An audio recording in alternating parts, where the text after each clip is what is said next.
Continuing our look at Hitchcock's British films, I thought I'd scratch the surface on the film that first got me hooked on Hitchcock, The 39 Steps. Now, one of the things I absolutely loved discovering about Hitchcock when I first started watching this film over and over again was that so little of it was taken from the original novel by John Buchan. Hitchcock and writer Charles Bennett just took the germ of the idea and Buchan's famous popular recurring character, Richard Hannay, and just ran with them.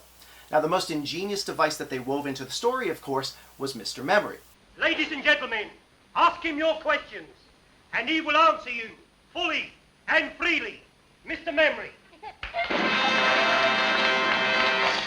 So rather than having the Air Ministry secrets in the film stolen, which presumably would easily have been discovered, the villains have them borrowed and memorized and then put back before anyone could notice. A very ingenious yet incredibly effective MacGuffin. And one that was based in part on a real-life music hall performer named William Bottle, whose stage name was Datus, the Human Encyclopedia or the Human Almanac, and sometimes Datus, Man of Memory. Interestingly, according to a 1904 article in the New York Times, Bottle could neither read nor write into his early 20s. But after being taught how to read, he began to devour almanacs and found that pretty much anything that he read, he would commit to memory.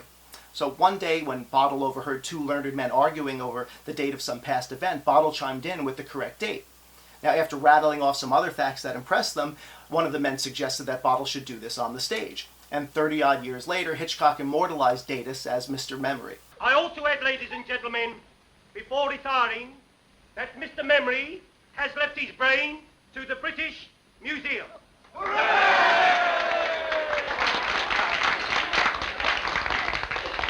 question, please. Ladies first. Where's my old man been since last Saturday? On the booze, in quad, half with his bit. A serious question, please. Who was the last British heavyweight champion of the world? Henry VIII. My old woman. Bob Fitzsimmons. He defeated Jim Corbett, heavyweight champion of America, at Carson City, Nevada, in October 1897. He was then 34 years of age, sir. Am I right, sir? The 39 Steps just sweeps along, and Hitchcock noted that he wanted each sequence to stand alone as a bit of a short story. And to a degree, the film does have an episodic quality to it, but each episode fits so perfectly well. And as I've said before, there's definitely a sense that more went on into the development of the plots of Hitchcock's British films than into the development of the characters. And that's fine. That just happens to suit the style of those films. Still, most of Hitchcock's films, from The Pleasure Garden through The Lady Vanishes, make matrimony a central concern. And why not? The newlywed Hitchcock was embarking on a new career as a motion picture director, and marriage had long been a staple of entertainment. You married? Yes, but don't rub it in. What's the idea now? Well, I'm not, you see. I'm a bachelor. Oh, are you? A married woman lives on the first floor. Does she? Yeah, and I've just been paying her a call. Big demand for these now. The old-fashioned sort. My wife. Don't mind having a free meal in there. O Lord, make us truly thankful for them and for all thy manifold blessings, and continually turn our hearts from wickedness and from worldly things unto thee. Never forget you for doing this for me. Which way do I go? I'll show you. I might have known. Making love behind my back. Get out. Just a minute. Aye, and you too. Get out of my house before I... Aye, go, go. And leave you like this, no fear. It's your chance of Look liberty. here, you don't understand. Look here, you're all wrong about this. He's only trying to help me. Aye, to bring shame and disgrace upon my house. You're telling me to escape from the police. Supposing I left you alone with this revolver.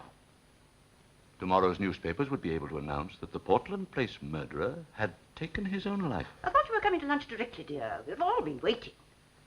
Mr. Hammond be staying? I don't think so, dear. What are you doing all this for? You can't possibly escape. What chance have you got tied to me? Keep that question for your husband. My career of crime, all hereditary, great-uncle Penruddock. Who was he?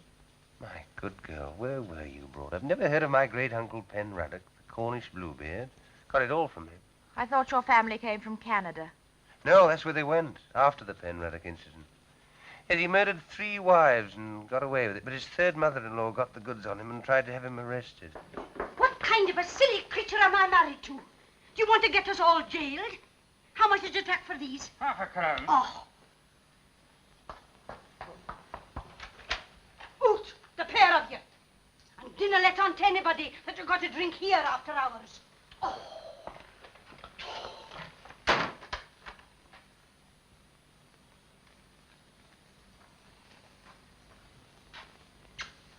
You old fool, you.